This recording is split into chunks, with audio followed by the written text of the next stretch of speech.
Hi, welcome back to Therapy Chat.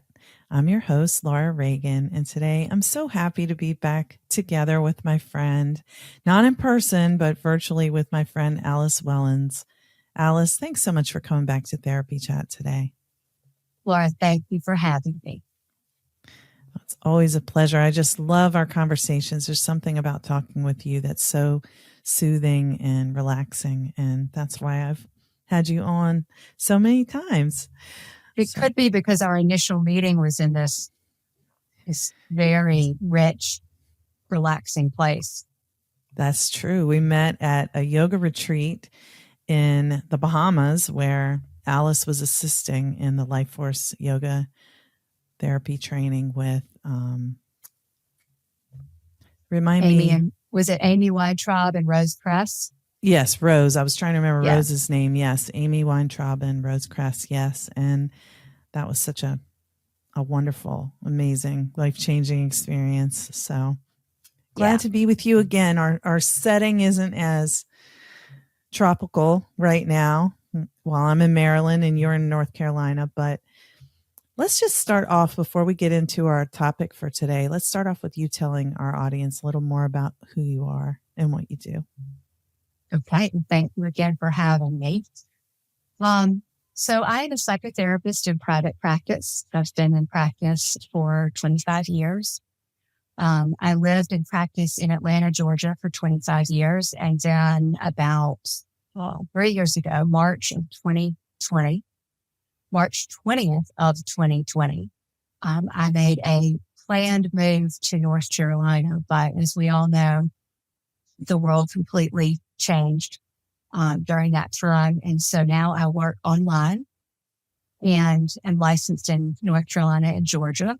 But because of online therapy becoming a real opportunity for so many people to have therapy and provide therapy, I would say 99% of my practice is still in Atlanta. I see clients mostly for long-term psychotherapy, although I do some consultation and some coaching as well, like teaching and goals-oriented work.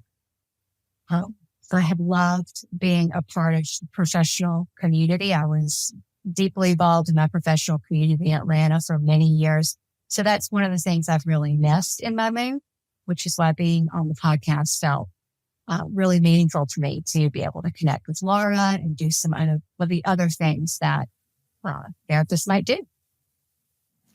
Beautiful. Yeah. And I am glad that the people of North Carolina have you there too, because I know as a person who has a directory for trauma therapists, just how few trauma therapists there are in North Carolina. And people are often asking me for recommendations. So knowing that you're there as well as in Georgia is wonderful. And of course, I refer people to you a lot because I think that your style just really resonates with me. That's nice. Yeah. So what we were going to talk about today is sort of how it doesn't have to be the pandemic, but what I've noticed is that in myself during the pandemic, when we had to, we all remember it was like whatever it was for you. For me, it was a Friday. I was at my office. I'm wondering, is this thing going to really impact us? Are we going to need to move online? And they announced that they were closing schools.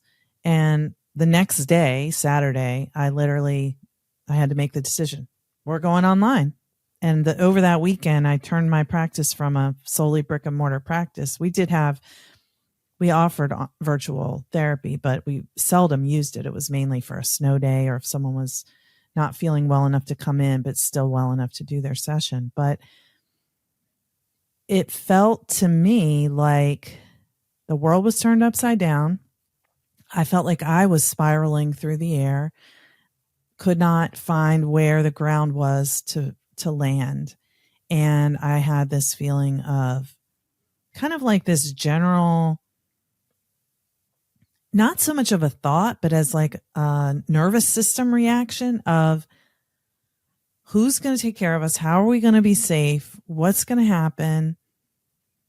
everything's out of control. Everything's terrifying.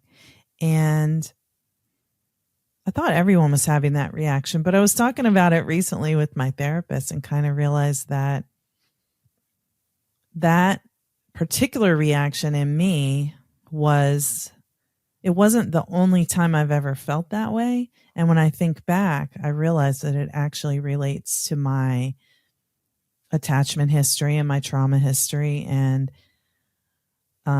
things that I had less awareness then of how they were affecting me than I do now, thanks to it kind of breaking open in that time. And I've seen so many other people who are suddenly like, everything I thought my family was is not real. Or, I mentioned to you, like, people doing the DNA testing, like Ancestry DNA or 23andMe, and finding the story they had of what their family makeup wasn't completely accurate. And it throws people off so badly. So I was hoping we could talk about what you think about that and how you see that.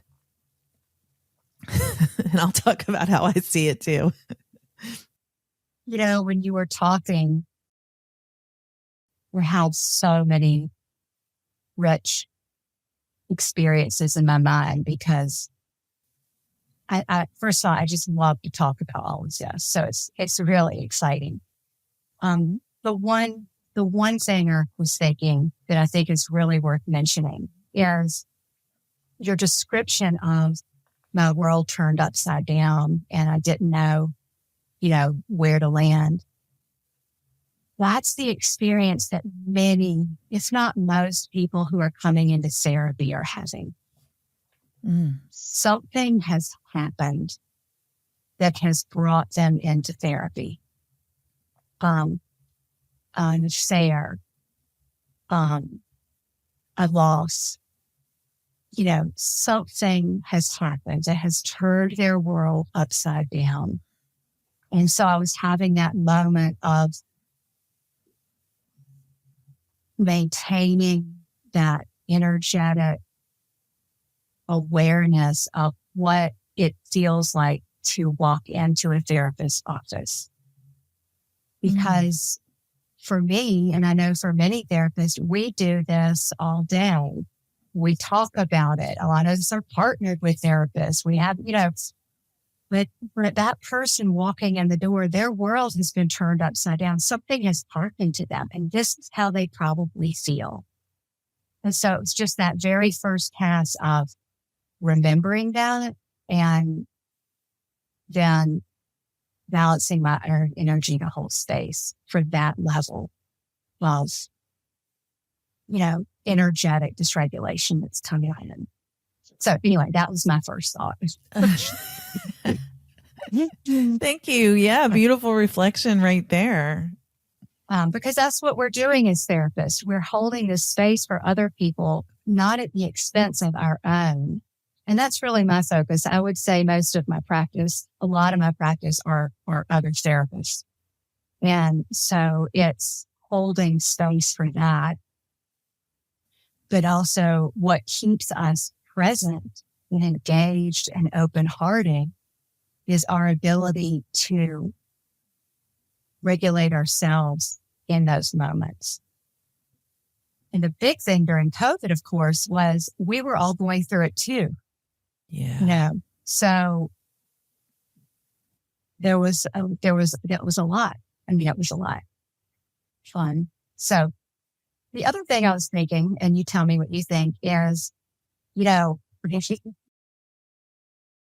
lot of those theoretical orientations, go all the way back, early attachment first, to that first moment of realization of, we're being expelled into the world, like what happens now?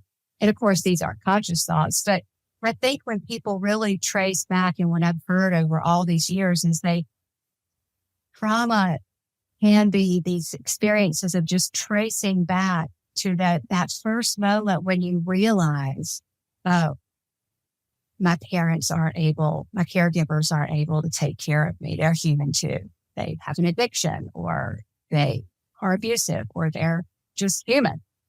And then from that moment on, it's just a series of awarenesses that there is nobody coming in to take care of everything and fix everything. And so many of my therapist clients and myself talk about those moments when you're in therapy as a therapist saying, this person really needs a therapist.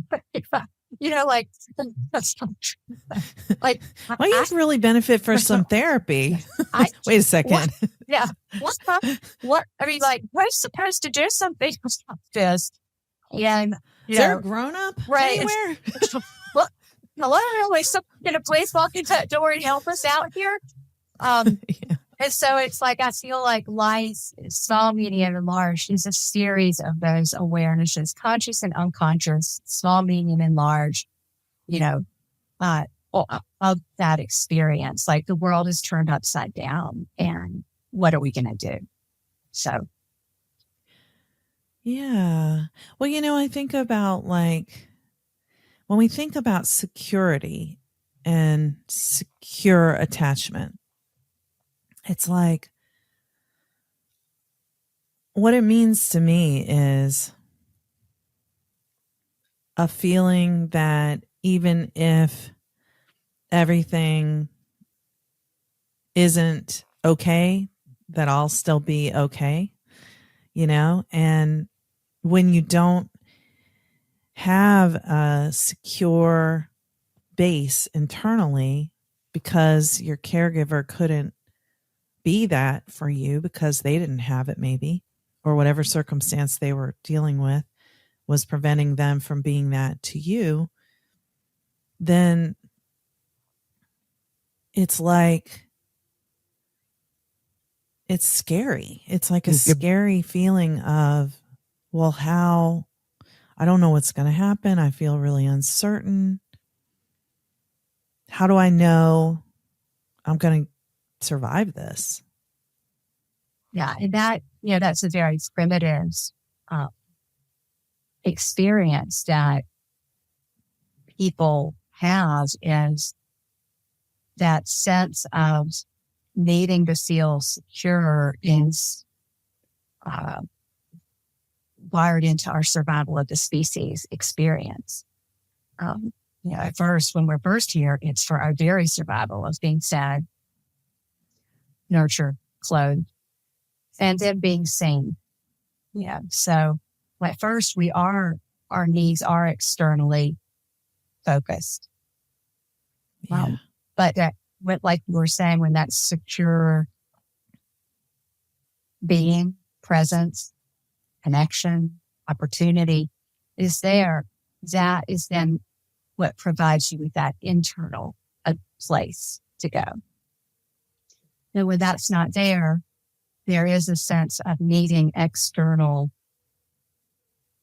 securities in place, which leaves you very vulnerable, because our deepest security is that which resides within ourselves, which is why movement, breath, yoga, meditation, mindfulness, breath work, those are all the vehicles back inside to us.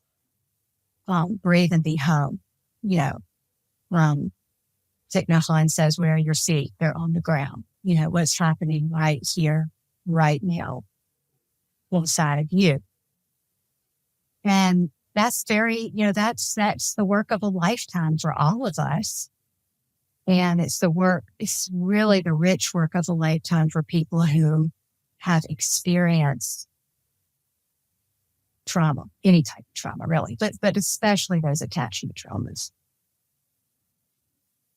Yeah, I feel like when you talked about the external, receiving that sense of security externally at first as a baby, and in the earliest years of development, You're talking about what we call co-regulation too, right? Yeah. Can you kind of talk about that from that perspective a little bit for those who are listening, maybe don't make that connection? Well, and co-regulation is also what I was talking about around in the therapy room, so it's happening in the therapy room as well. But essentially that means central nervous systems are helping to regulate each other. So we've all had the experience of being around somebody who is just so, we get in their presence and we're just like, oh, this is so nice. Our central nervous system recognizes something in them and it changes our physiology. It changes our blood pressure. It changes our breath rate. It changes our heartbeat. Just their presence, their energy is an exchange. And we've also been around people who we experience, oh my gosh, like that was too much, or I feel agitated and on edge when I leave that person. Our central nervous system, our sympathetic nervous system is reading that as dysregulating. It's, creating tension and a dysregulation. And depending on what's going on with you and your central nervous system, it's reading it as unsafe. So our central nervous systems are primitively always scanning the environment, rating it as safe or unsafe. So when we don't get that from our primary caretaker or primary environment, if our central nervous system is kind of experiencing it as a dysregulated, unsafe, frenetic, chaotic, unstable, inconsistent experience, and we never know what's happening or when, then that wires our literal body, our neural pathways in our brain, all the meridians and chakras in our energy system to be on hypervigilant alert. And then more we can talk about, but that's, yeah. Well, since you mentioned chakras and meridians, of course, I want to go there a little bit, because, I think what I find really interesting as a trauma therapist is to understand trauma through the neuroscience, yoga philosophy, the motor movements, sensory motor stuff, which is part of the neuroscience, but it's all different ways of understanding the same information. And I love kind of putting it together like that. So can you talk about how the chakras and meridians relate to nervous system regulation and co-regulation? Yeah. So we are now going to leave neuroscience, attachment theory and therapy, and a lot of the real scientific, theoretical roots, lenses, and foundations of our field, and talk a little bit more about some of the Eastern philosophy, which is much older than the Western, and it doesn't always have to make logical sense. It's very much a felt experience, which is why doing these retreats and workshops and in an experiential way is just so rich. I remember I was in crucial. You're right.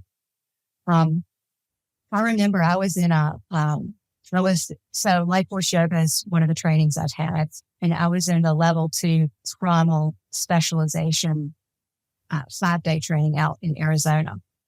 And about 2 or 3 days in, I turned to one of the people that were there, and I was like, I'm just sleeping so well out here. It must be the air. And she was like, it's the breathing. Like,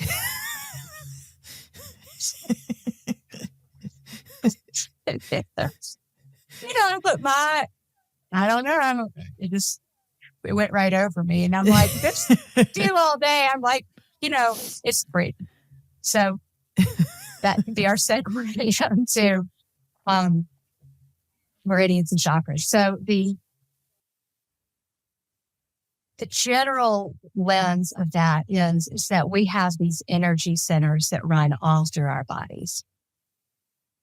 And those energy centers in the Eastern philosophy and teachings, centuries old medicine, they each have their symbolic and they contain certain experiences in them. So there's 7 chakras. They start at the root, the base of your spine, and they go to the crown of your head.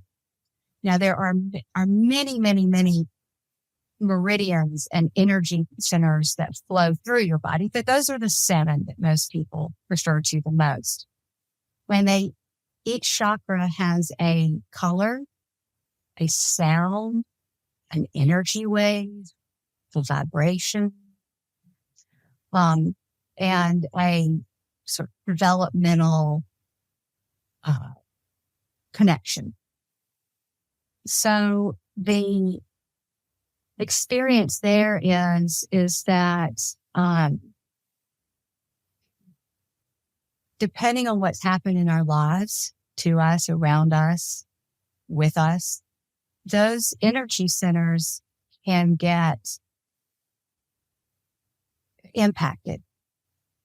And energy can start to clog up or contract or be difficult to flow. You want to be thinking of it. It's just always flowing with the breath, always flowing, moving, open. So we'll take the heart chakra because we can see it and everybody would agree we have a heart and we can feel our hearts. So say the heart chakra is your 4th chakra. So you have your sacral, your root, your sacral, your solar plexus, your heart, your throat, your third eye, and your crown. So your heart, the color is green.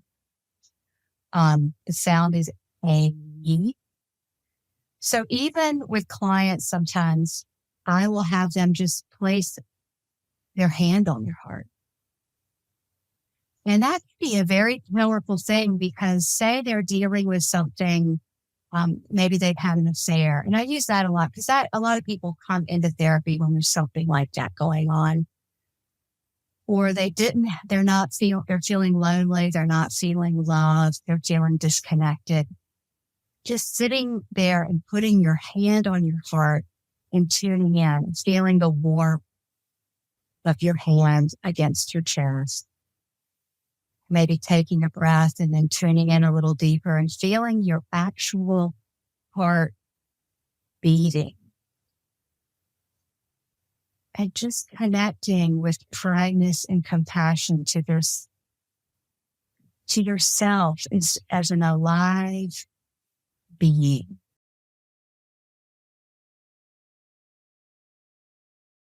Waking up every day and doing the very best that you can. And then even more deeply connecting to some of the work that might be going on in therapy, and that your worth, your value, and allowing that experience to become an embodied experience. You might feel your shoulders relax. You might feel your face droop a little bit. Your jaw might unhinge. Your breath might deepen. You might find a light smile at your lips, sending that signal to your central nervous system that all is well, that you are giving yourself a nice light bow for showing up today and every day. and remembering the truth of who it is that you really are beyond ego and work and external people, and that you're connecting to that loving essence of yourself. When you're ready, you can let your hands fall back down into your lap.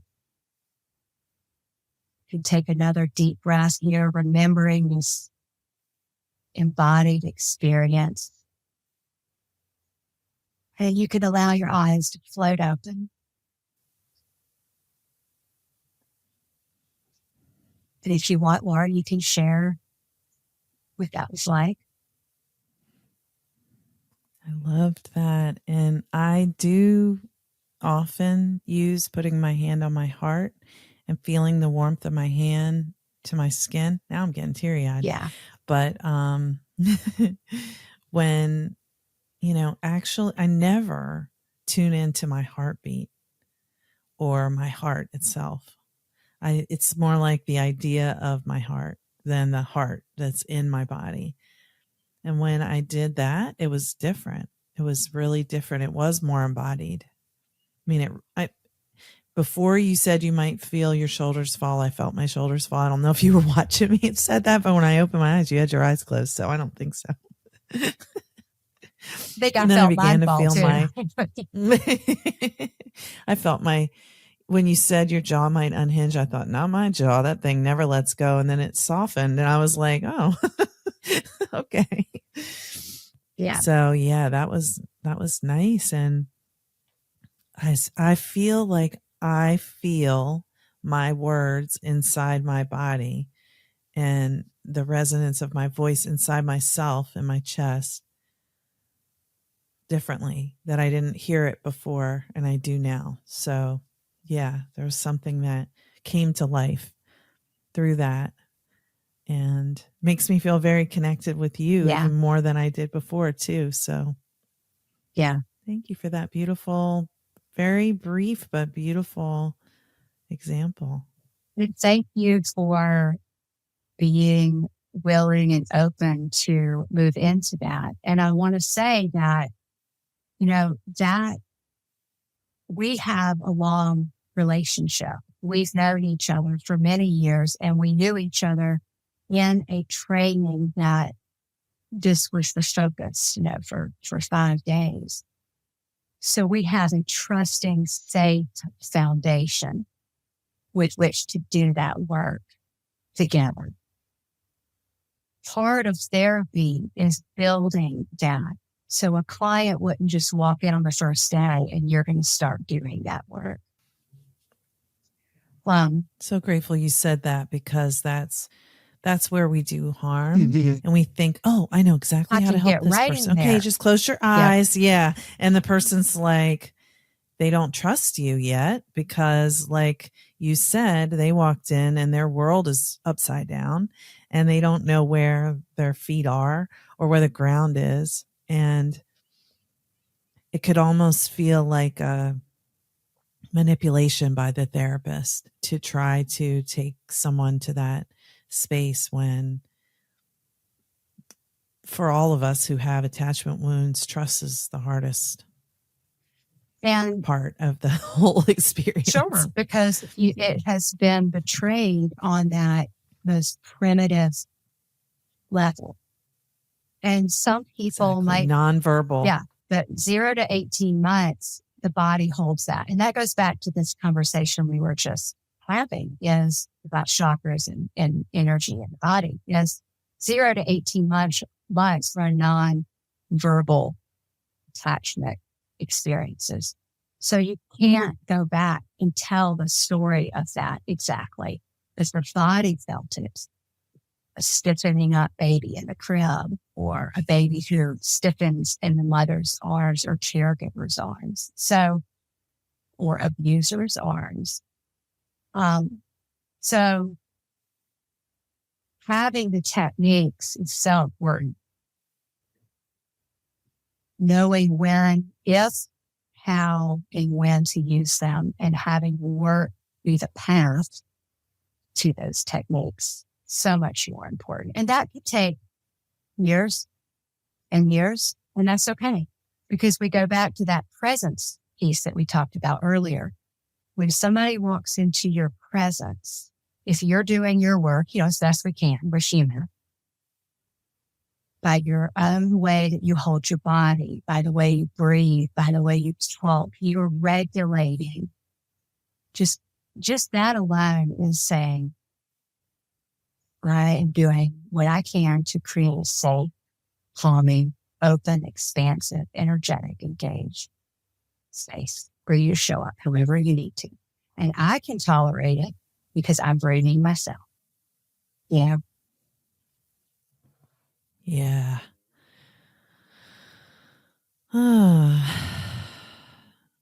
That was a beautiful, beautiful example and a beautiful description. You were talking about how the heart, you used the example of the heart chakra in our beautiful practice that you just led me through. And you talked about the first 18 months and how our woundings that occur during that time are nonverbal. One thing that really interested me when you mentioned the chakras was the part when you said that they have their own developmental connection. I know a lot about the properties of the chakras, but that's one part that I haven't learned about. So I'd love if you would expand on that just a little bit. Developmental might not be the exact right word. It's more of the experience of that chakra. What I was thinking about when I said that was the root chakra in particular. Yeah. Because that would be, Okay. So we're in there. Let's talk about that. The root chakra is at the base of the spine. It's the first chakra. Color is red. And the root chakra is up that. Oh, look at that. Yes, absolutely. And that's about right. And that's a beautiful representation. The thing I really want to preface this by saying there are so many people who could talk about this in a much richer way than I. So I hope maybe they'll get on in the chat. But what you have to offer is valuable too. Yes. Thank you, Laura. Root chakra is usually associated with attachment and safety in the primitive way, not safety like, is my front door locked? Although that has a connection back to safety. But safety, like literal safety. Am I safe in this environment? Am I safe with this person? Is my body safe? And so that root chakra, when I think of that as developmental, which is really not the exact right word, but I think of that as like your earliest wounding, and nonverbal in particular, is going to be held there in that root chakra. Because if you don't feel safe early, then that, our lives are built on that experience. Oh, yeah. And they say the chakras are built on that too. So if you go in and you're like, oh, I want to open up that third eye and, get that wisdom and see beyond seeing and hear beyond hearing and the crown and, get into the cosmos, that you have some early root chakra issue, it's never going to fully, they work their way up. Even some say up and back. Well, that's interesting too, because if you think about starting therapy, here's a typical situation. I'm a possible client. I want to go to therapy. I realize now that I have trauma. I'm ready to go do the work. So I go to my first session and the therapist asks me, what do you want to work on? Or what do you want help with? And I respond, let me tell you my trauma story. And then just tell it all. And it's like the trauma is screaming, I need to be heard. And then it's so flooding. It's so re-traumatizing to dump that all out when I don't know this person. And maybe even they get flooded because it's, kind of just a long story with, a lot of details, and they don't know how to help you modulate that. Then you leave the session and you feel terrible. And, the next few days you're like sleeping all the time, or you feel really overwhelmed with sadness or so panicky and anxious that you feel like you're jumping out of your skin. You're like, therapy is terrible. I hate this. So that, or you go, all right, well, I got to excavate that again next week, and I'm not making fun of that.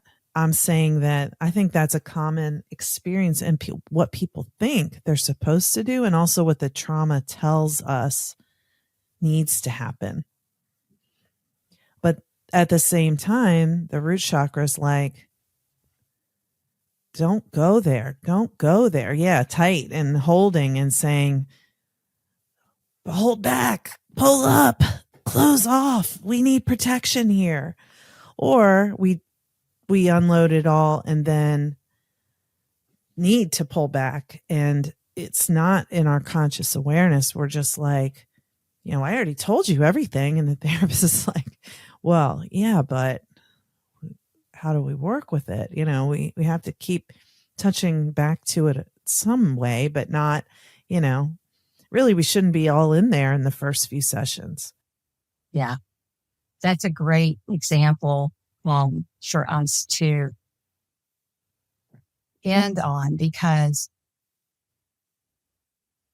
so many young therapists and or untrained therapists in trauma in particular feel like if they can get to that story, if I can get the client to tell me their story, boom, we unlocked it, There's no need to waste time. Let's just get right down to it.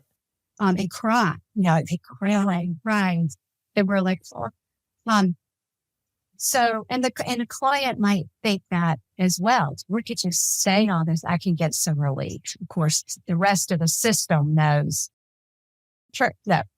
Yeah, the cognitive brain's like, let's just do this. Let's 1, 2, 3, 4. We're done. Yeah, but all those other parts, to use some of that ISS language, all those other parts are like, this part needs to tell its story, but all of us are going to continue on doing what we do. So it's so important for therapists to have that ability to work on talking about it. And sometimes talking about it is really not necessary. That might not be even what happens, maybe ever. Yeah. But talking about it is talking about how to create how to understand what's going on in your central nervous system. When are you regulated? When are you unregulated? What does that look like for you? How do you move that lever? That conversation alone can be years, a lifetime of work.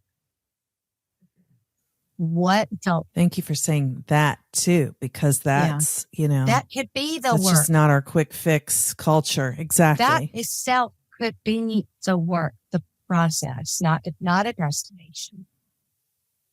So the short answer is talking about it is the beginning of that task. And if a client comes in and they're like, you kind of says like, oh my gosh, we're getting ready to go there. If there's any way for you to take a breath and then also say, I'd like to slow us down, slow moment. And let's talk about talking about it. And sometimes you can, but sometimes it's a tidal wave and it's going to come in and you just try to plant some seeds for them and hopefully they'll come back and you can continue continue to work. Yeah, I think there's ways to just compassionately say, you know,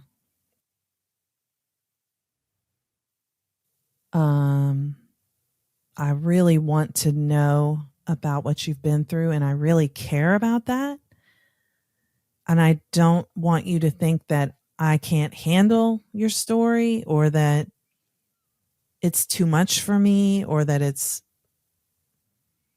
nobody wants to hear that kind of thing. It's just that I want to work with your nervous system in a way that is going to feel safe to all the parts of you. And I think using the parts analogy there is perfect, because it's like I hear that there's a part of you that really needs to tell this story. And yet, you know, I can also see from how you're holding your body or the way your shoulders are going up as you talk about it, that some parts of you are saying they may need to slow down. Yeah. And that you just captured that so well, Laura. That's absolutely lovely. And that language and the tone of voice. And I think here's the true piece is meaning it.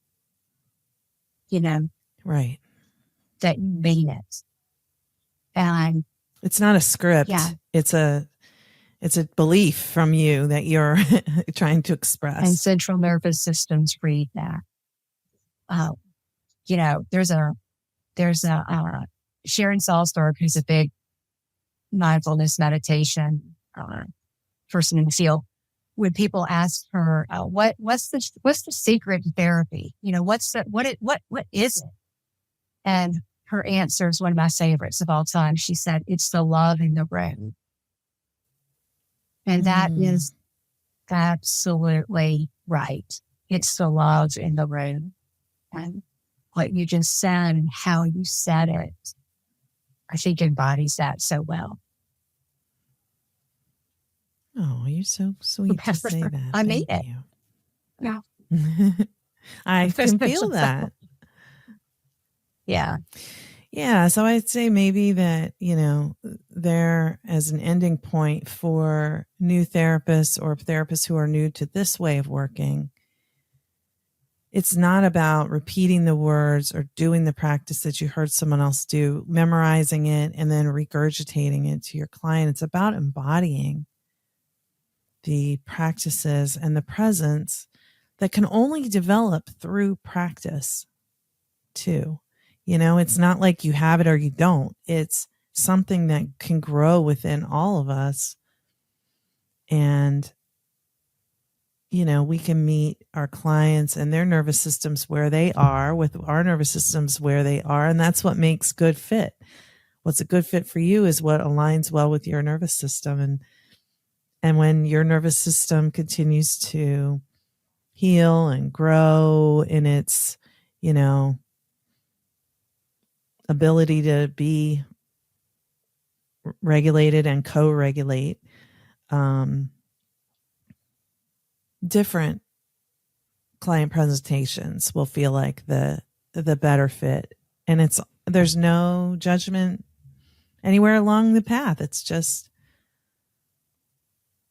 a moment in time, like where things are. Yeah. And that's one of the, you know, phrases that the field talks about a lot is meet the client where they are, meet ourselves where we are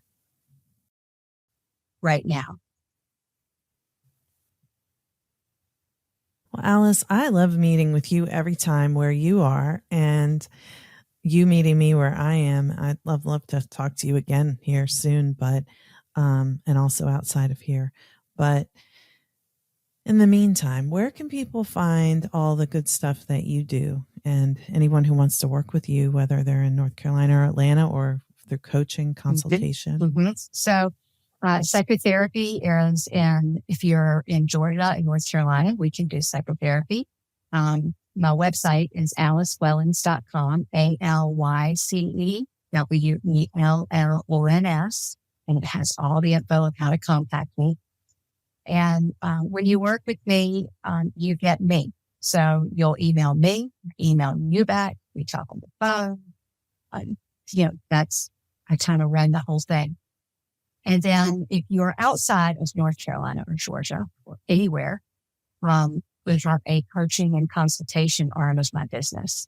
So that is wellonsconsulting.com, WELLONS consulting.com.